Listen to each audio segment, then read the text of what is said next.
Good almost afternoon. It's like 11:30 and the sun is super bright today. So I'm out here by the garden because I wanted to talk a little bit about seed starting and things to help your budget stretch further. That's a question I have seen asked several times on several different platforms, is how can I make this more affordable? Or they like to say, I can't afford to start my own seeds. Actually, you can, but it may not be in conventional ways that you think. Or they think, oh, well, you have a YouTube channel. Not me personally. I only have 337 subscribers. But the question I see broached is kind of like, how difficult is it? Can you make it cheaper? Things, how to afford this stuff better. This lifestyle is expensive. Starting your own seeds, having this garden, and mine's not even a big garden. It all can be expensive. But in the long term, it's so worth it. You get healthier food, you get the enjoyment of being outside. My children love being outside in the garden, or even just out on the land. It makes a huge difference. So today I have a few things I want to show you. I've showed them in a live chat, but today I'm going to show them here. I'm going to have to put this camera where I can see and not be blind because that sun is super bright. But I have a few little tricks or tips to show you guys that might make it a little more affordable, or at least give you a better idea of what you can afford. We'll just jump into it. So all but one thing that I'm going to show you today was purchased at the Dollar Tree. So I know all of you have, if you watch Roots and Refuge, Whispering Willow Farms, Arms Family Homestead, you know they have a green stalk planters, which they are wonderful and amazing. Don't get me wrong. But the Dollar Tree has these neat little stackable planters. I ordered a set of 36 of these for under $50, including shipping to my house. So they stack up like so, and they're designed specifically, I guess, as a set of 3, but you can also drill a hole and slide them over like a piece of rebar. And I plan on doing them 6 high. See, it's pretty neat. It stacks together. So you really want to start seeds. Well, they do carry, and it's not very much, it's 1.5 dry quarts of seed starting mix. Now, pots to start your seeds in. These actually are pretty decent quality. They're thin, but these are just fine to start seeds in. You can get a pack of 12 of these small, like 3-inch pots for $1, or a pack of 6 of the large 4-inch pots for $1. And like I said, they're thin-walled, but they would suffice if you're just getting started, or you just don't want to have to put a whole lot of money into starting seeds. You might not like it, things of that nature. So these are little long pots, which these would be good to set like on my potting bench to grow flowers in, to make something that's pretty. They would also be good to, if you had like a bracket. I believe there's a bracket about this size you can put a pot in. So they're thin, like everything else is. They don't have any holes drilled in the bottom. And then there's also this one. This one kind of spoke to me, so to speak. It reminded me a little bit of the pots that you get poinsettias in, like if you buy the prettier potted ones. So there's an idea. You could grow flowers, you could put a small bushy flower in it. I think would look great. But yet again, let's see, it's like an 8.5-inch pot. Garden shears, I don't know if you guys have looked. Garden shears are pretty dang expensive.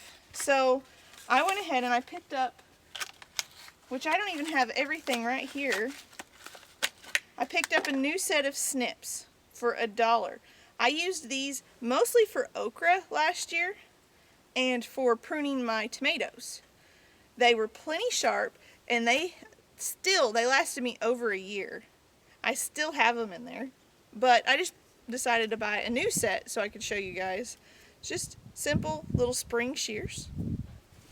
So you can get these tools for $1. They are metal, they have wooden handles, and they have this little comfort foam grip for $1 each. So there's some simple garden tools. If you're using raised beds or pots, these are more than enough.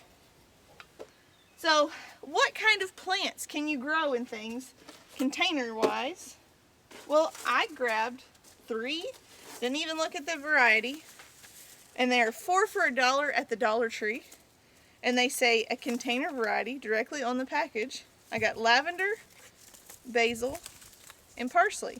And these 3 particular seeds I am going to grow in one of these knockoff green stalks. I'm probably gonna have 3 of them fully outfitted in my garden. I'm not sure though. Haven't decided exactly what I want to do.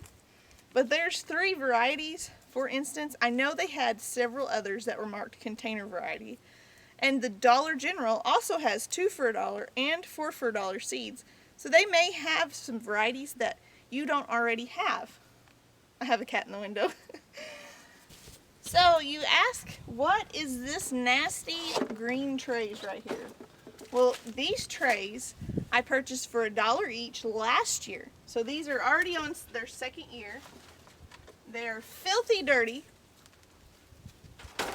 but they are perfect for whenever you start seeds to set your containers in. I can fit 12 of these in here to start in each tray. I probably have 10 trays, guys. And I use them to transport seeds. I bottom water all of these pots. So I pour the water in the bottom.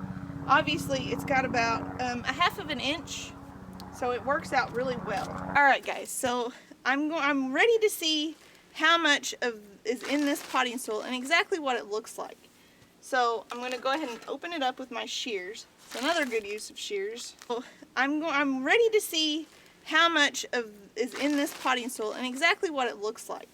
So I'm going to go ahead and open it up with my shears. It's another good use of shears. You can literally use them for everything.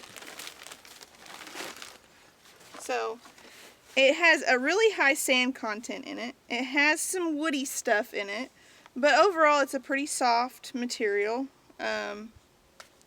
Is it the best quality? No, but I think it would work out really well for someone who's just trying to get started and they have a very limited budget, because half of this bag, and it went just below the line in this pot, the seam there. So I think it would be a good starting point for someone. You could probably substitute some other soil that's a little less expensive for, you know, however many pounds you need. But you could get definitely 2 pots out of this. So that'd be $3 in 2 of these size pots. My real question is, how much of it is going to fit in this particular pot? Because I'm sure this pot here is going to be the subject of a lot of people's interest, just because it's stacking and it's space saving. So I'm going to go ahead and we'll pour.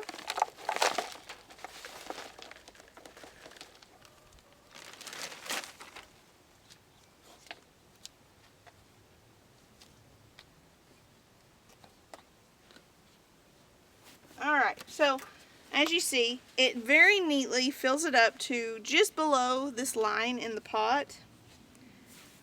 And it's not heavy at all. I would probably go ahead and fill it totally full, so you could get just about 2 pots full out of 1 8-pound bag, which, that's great. That's great. So you could be in this thing, see there's $6 here, for about 10 bucks.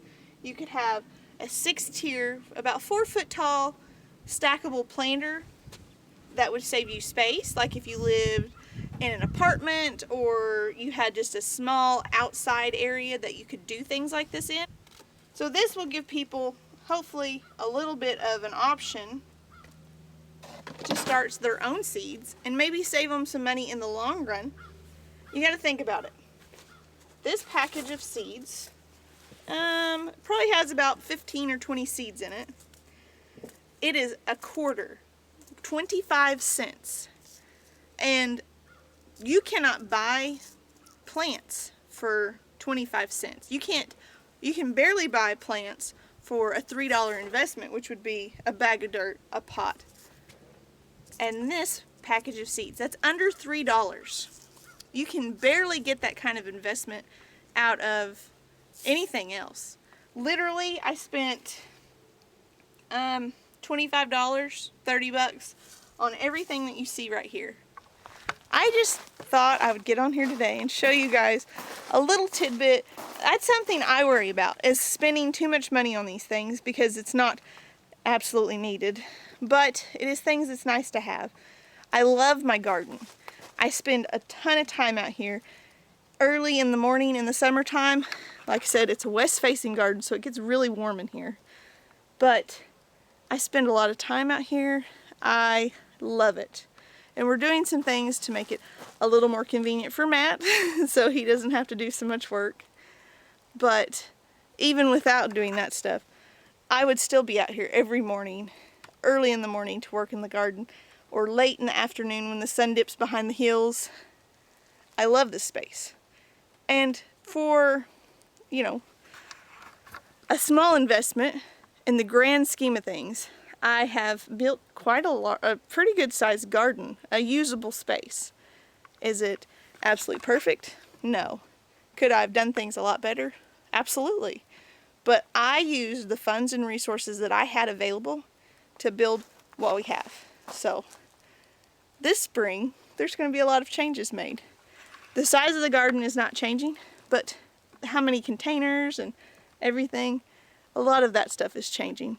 I'm trying to expand to grow more things that we can eat and not necessarily just grow things that I like. That's really all I wanted to tell you guys today. I just wanted to talk to you about some inexpensive ways to start seeds and get your garden growing. Thank you for supporting us through all of this, and thank you for sticking with me through this entire episode. I really appreciate all the support and the feedback that I get from you guys.